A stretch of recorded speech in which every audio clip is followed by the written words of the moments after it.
In 1982, there was one SAT problem that everybody got wrong, and there's been lots of talk on it recently, so I thought I'd create a video showing an alternative proof.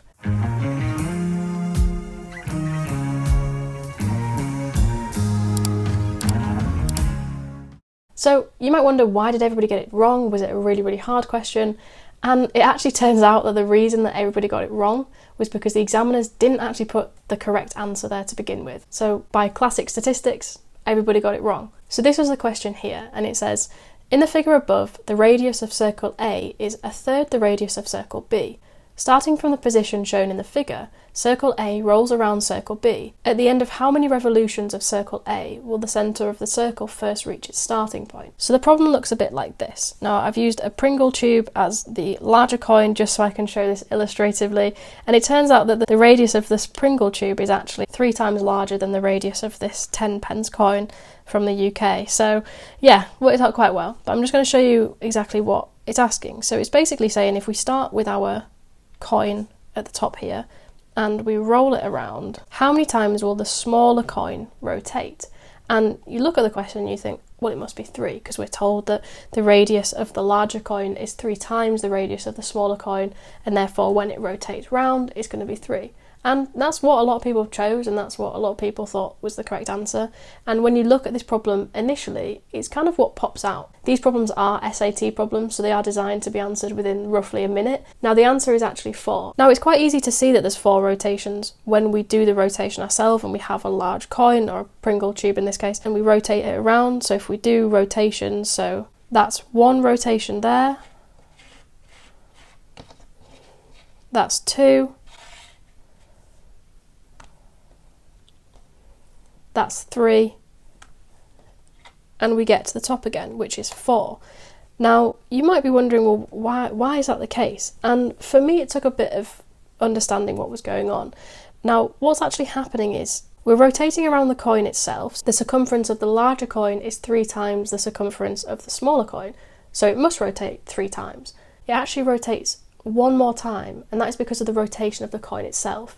And for me, the easiest way that I was able to understand this was by looking at the same kind of problem, but around a triangle instead. So if we think about an equilateral triangle, and we start our coin, instead of starting it at the tip here, we're going to start it on the edge.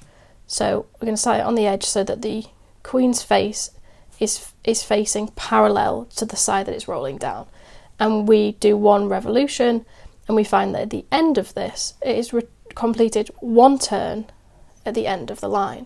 And we can do the same for this line here. So we start at the edge of this side of the triangle, we rotate it, and again we get 1 revolution.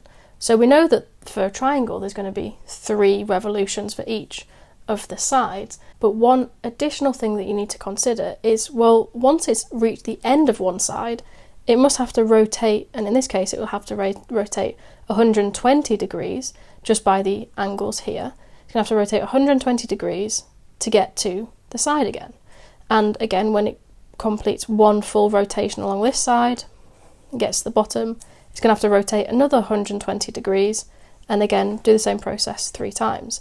120 times 3 is 360, and that corresponds to 1 full rotation. Now in this example, it's quite easy to see the additional 120 degrees rotation for a triangle because we only have 3 sides. We can extend this to a hexagon, for example, where each time it rolls along the side, it's going to have to take an additional rotation to get to the next side. And if you think about the more sides you add on, or as the shape tends towards a circle, you're still getting this full revolution, but it's so minor that you don't really notice it. And that's why we get an additional rotation. So now I've shown you the problem visually, I'm going to show you how you can solve it mathematically. Now you might be wondering where the inspiration for today's video came from, and the answer to that is on a platform called brilliant.org. Brilliant have courses on a variety of different STEM subjects, including mathematics and astrophysics, which are my personal favourites. Today's video focuses on a very famous paradox in mathematics, but it's not the only one, and on brilliant.org you can uncover the wonders behind mathematics, including geometry, like this video involves, calculus, mathematical puzzles, and you can even do courses on preparing for math contests. The courses cover a range of difficulties difficulties from absolute beginner to graduate level. So if you fancy checking it out, Brilliant are kindly offering you watching this video free access for 30 days. If you're interested, then click the link in the bio or in the pinned comment, or head to brilliant.org/Ellie Slytome, and the first 200 of you that sign up will get 20% off Brilliant's annual premium subscription. Thank you to Brilliant for sponsoring this video. Now let's get to the maths. Okay, so this problem is what is known as the coin rotation paradox, and I've just underlined that there. So we have two coins. We can call them circles. I think I'll probably end up calling them circles throughout the video, so we're just going to call it a circle for now.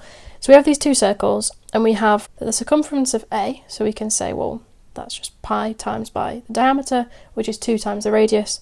So this is going to be 2 pi RA, because RA is the radius of circle A, or coin A. And then the circumference of B is going to be similar. It's going to be 2 pi RB, where this is the radius of coin B.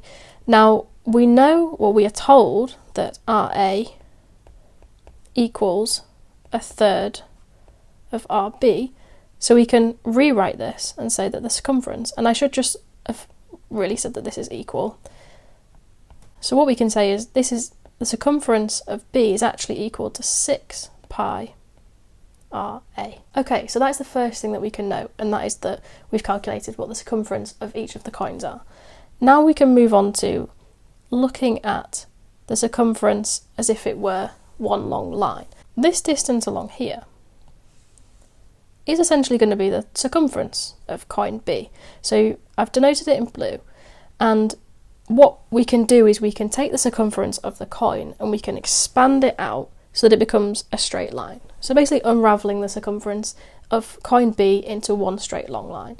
And we know, as we've just calculated, that the circumference of B, so CB, is 6 pi RA. And as I've just mentioned, it's quite easy to see that CB over CA does indeed equal 3. And I think that's what the examiners were kind of hoping for in the question itself, was saying that CB over CA is equals 3. Now what we can consider is, well, this coin A is going to rotate around, it's going to roll around this circumference. So if we extend this circumference out, what we actually end up noticing is that if we take this coin and it rotates the full length of the circumference, then it does indeed travel 3 times. If you were to take the circumference of coin B, extend it into one straight line, and then roll coin A along it, how many revolutions would it make? The answer would be 3. And the reason for that is because the centre of the coin stays in the same line, stays in the same straight line. Now, if we keep track of where the centre is for the rotation around the larger coin, we end up with something a little bit different. So in this example, the orange line denotes the path of the centre of the coin. And if we say, okay, standard, the circumference of this orange line, so circumference of, call it orange line, CO, and this is 2 pi R, but in this example, R is RB plus RA, if you can see from here. So we have RB plus RA. Now if we expand this out, we have that 2 pi multiplied by the radius of B is 3 times the radius of A plus the radius of A. So that equals 2 pi multiplied by 4 times the radius of A. So what we find is it actually does 4 rotations around for this example. Now more generally, for different sized coins and different circumferences and radiuses, we can say that the number of rotations is the number of circumferences, C, we can fit into D, where D is the distance travelled, so this orange line.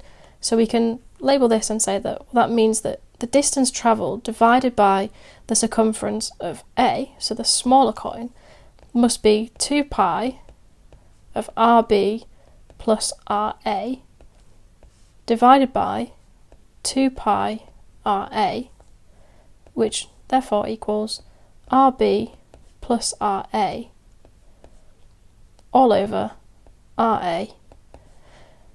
And therefore we have RB divided by RA plus 1. And this is where the additional rotation comes from.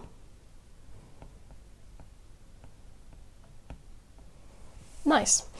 Now, obviously this is kind of the general example. I'm going to now show you a very nice proof that looks at geometry of the coin and proving this in another way. Okay, so we're going to have to label a couple of things here.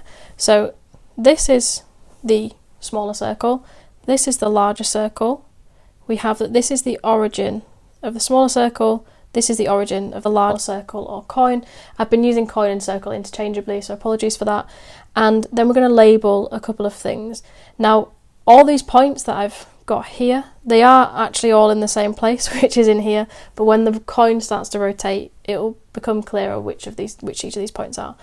But we have P, which is the red dot, and that is the point that moves with coin A. So that is the point that is always fixed on this circle. So when you rotate, say if we rotate it slightly this way, it's going to be about here. Okay. Now BT is the point on the coin B, which is always at the top. So it's always going to be here.